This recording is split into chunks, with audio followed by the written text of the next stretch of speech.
What's up, y'all? This is Sam from Sam Talks. And also Scorpio from Scorpio's Graphics. So whichever channel you're watching me on, um, how you doing? Peace. Um, so I want to talk about InvestFest, and I'm going to give you all a complete breakdown, but not too long of a video. I'm gonna try to keep it around 10 to 15 minutes. Just starting off, I see a lot of people on threads talking about the fact that they believe that it's a scam. It's a lot of scammers that go there. Okay, let's break it down because I do have an opinion about that as well. As I did get a chance to see both, I got a chance to see it on both sides of the aisle, and it was very interesting to see. First, I would like to say thank you to Devante of theblackpr.com. He gave me the opportunity to um, do him a favor, and he let me get into InvestFest as part of his media team. So I really do appreciate that. I also appreciate the people that be someone who was able to let me volunteer and do some work there. So let's talk about it, right? All right. So first of all, InvestFest is it's not what you think it is. Okay. So first of all, people go thinking that they're going to find investment for their business, but really, that's not what actually happens. Okay.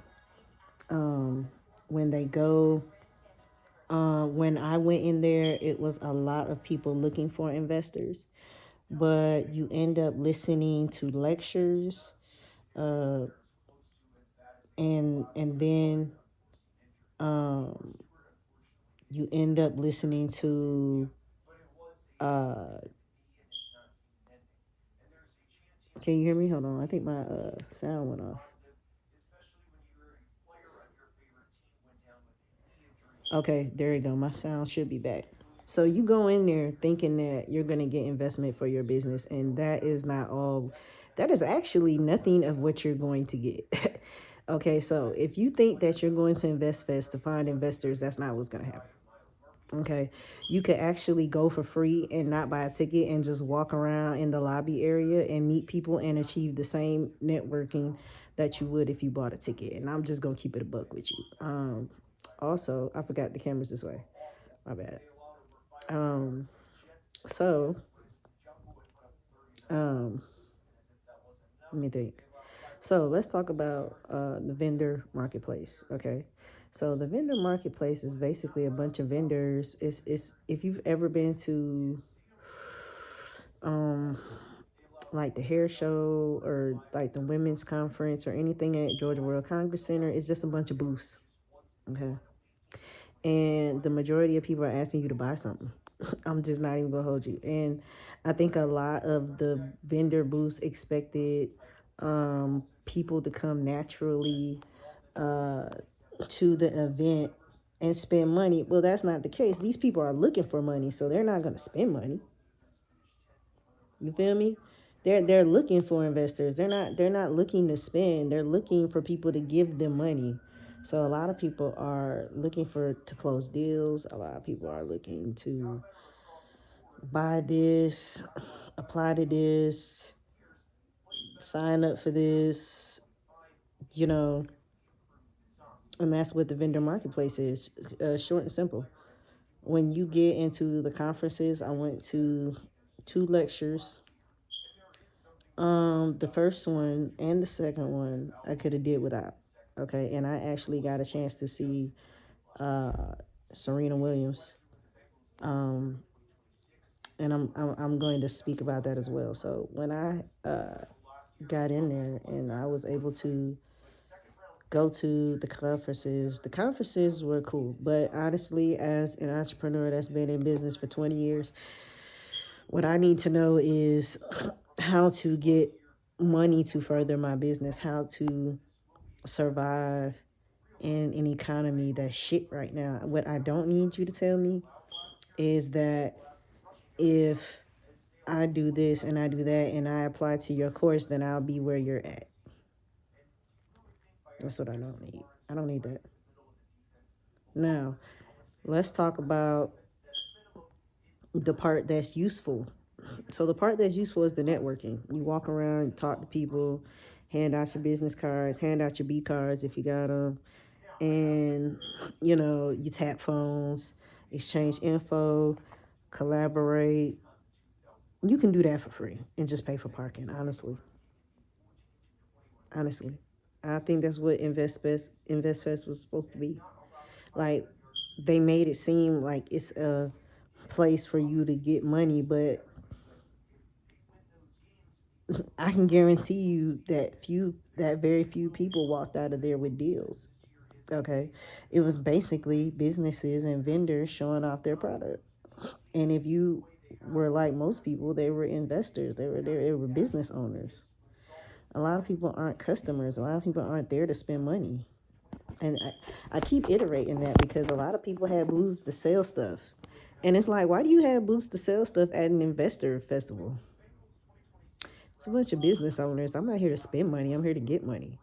I spent enough on the damn ticket. And then the food was high. And then the parking was high. And I have proof of all of that I'm going to leave on my post on YouTube and Instagram. Um, the opportunity to network is unparalleled. Okay, now honestly, if you want to be around a group of people, a group of entrepreneurs, uh, that's the place to go. It was a lot of women, a lot of men, more women than men, if you ask me. But I could be wrong. I could be wrong. Friday, it was a lot of people. Saturday, it was more social media influencers, more entertainment based, and it was packed. Sunday, it was slow. It was quiet Sunday. Um, it was like the last little residual people there for Sunday, and that was the type of shit going on there. You feel me? So it's one of them things where it's like if I bought tickets, I would be like, oh, I don't want to say it wasn't worth the money, but I wouldn't have bought a ticket. I'm glad I got a chance to go without, having to buy a ticket. I'll say that. So, also when it comes to, sorry about the police sirens, I live right next to a main street. So, the firehouse is down the street. So we hear the police cars go right past the fire truck. So I hear that all day. I'm used to it, but my bad on the video. Um, so it's for it to be an all black conference. I don't know what they're selling, y'all, because I didn't pay for the tickets. It was not something that I would ever put my money into. So yeah, and then let's get to the cons of it all. Okay, let's get to the bad part. So I don't know who the two bald headed light skinned dudes are, but goddamn, if you're gonna interview somebody as big as Serena Williams, please practice first. Please know what the fuck you're talking about, dude. What one of y'all was a straight up fan. I don't know who it was, but just fan behavior, bro. Like, you was fanned out. Like, we all know Serena Williams. We're all geek too. That's why we're here. But bro, like, ask a coherent question. We really couldn't even understand you because you're not a journalist. Like, what the fuck? And then this other nigga, he's so fucking misogynist. He can't get up out of his own ass. And let me tell you something. This event, what is this, EYL University? Where they finessed 125 people out of $5,000. What the fuck? What are you teaching them? What did they get for that $5,000? And then you teach them how to sell life insurance, or they get life insurance from it. How is life insurance tied into any of this? Because I'm gonna be honest, the people who are mainly there at InvestFest is a lot of insurance people, a lot of life insurance salesmen there. So that's how you know it's not a lot of investors, because life insurance people don't make that much money. And then it's a lot of uh,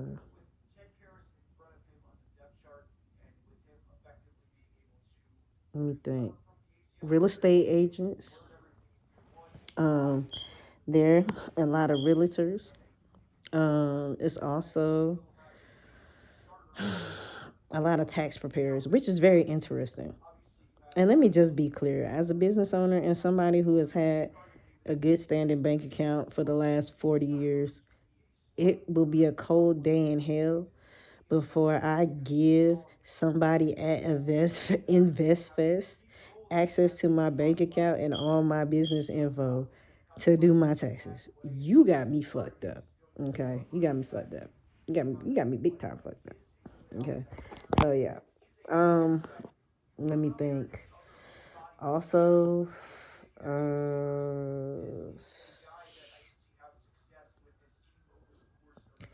they had a match, a dating app lecture. It was a dating app like session or whatever.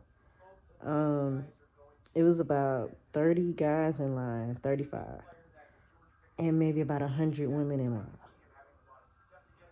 The women way outnumbered the men. That's what, 3 to 1, right? Literally. What, 35 to 100? Yeah. That's crazy.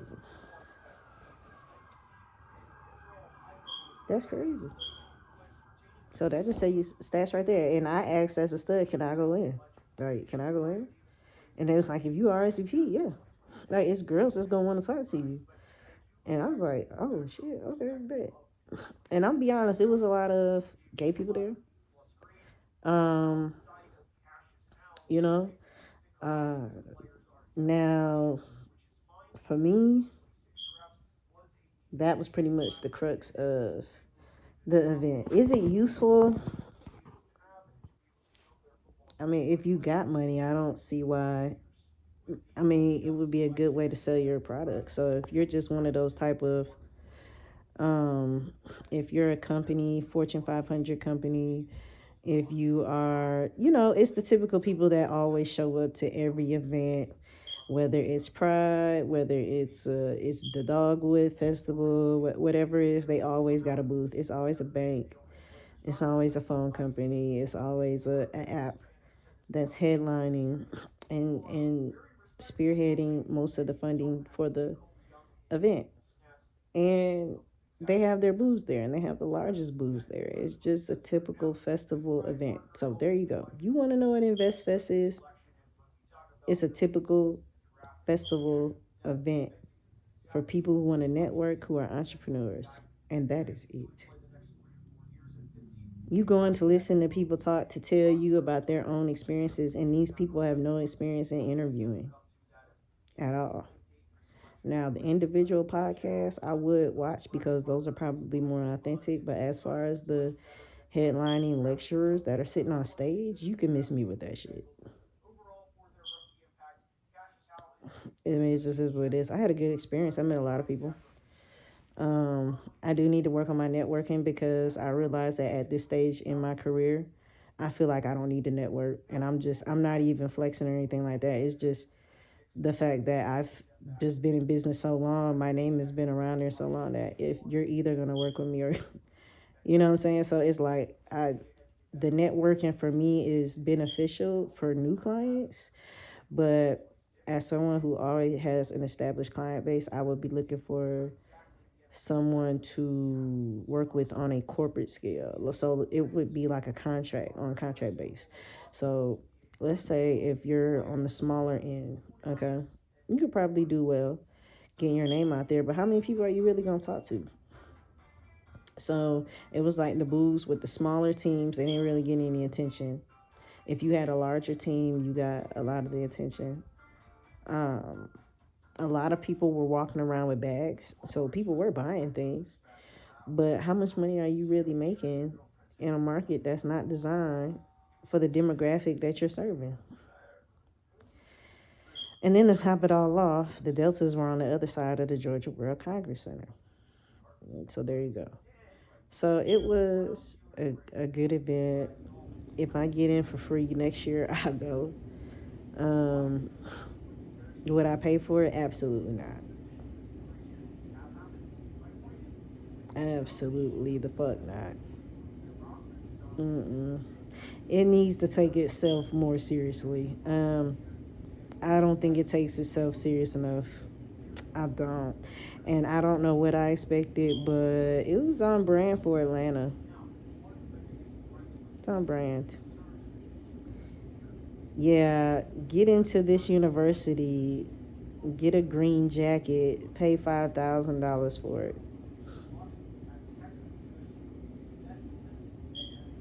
That was the pitch.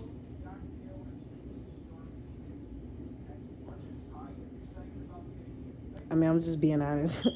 And then you take a whole speech from Serena Williams and focus the questions that you would have had for men and just repurpose them into the questions you had for women. Like, it's not like you even asking original questions, my dog. What the fuck was this? I could have did better. And Serena really wasn't paying you dust. She wasn't even like, her mom wasn't even present. She was so far removed from this shit, it wasn't even funny. She did not take y'all seriously. She didn't. She couldn't understand y'all. She didn't know what she was going there to talk about. She was lost. She didn't know the point of the conversation. She didn't even know why she was there. Okay. It was obvious that y'all booked her, that you did not have time to practice with her, and that you had never spoken to her prior to that event, and it was dead ass obvious. And everybody in that place face. I couldn't believe it. Somebody was 5,000 seats in here. I do believe with 100% that the total was about 10 to 15,000 people total, every day included. 30,000 people I think is a stretch, and that's being that I go to Gay Pride and there's over 30,000 people in Piedmont Park. So this definitely wasn't the case. Now, if you were looking for dates, might be in a good matchmaking experience. It was a lot of people kind of, on the same level where they're all entrepreneurs trying to find funding. You know, long story short, they're just all entrepreneurs trying to find funding. So you kind of find somebody the same level as yourself, both financially and, business wise. But yeah, um, mm-mm-mm. You talking about a lifetime pass is $10,000. You got me fucked up. What is that? 10,000 lifetimes? Because it's only worth $1. I'm not gonna say $1. It's probably worth about. I mean, if I was gonna pay for these tickets to go, I'd pay about $35. Anything more than $35 for tickets for entry into this was actually. I will report that to my bank. I'm not even gonna hold y'all. All right, so um, yeah, I love the fact that I got a chance to meet new people, but yeah, like I probably wouldn't do it again. Peace.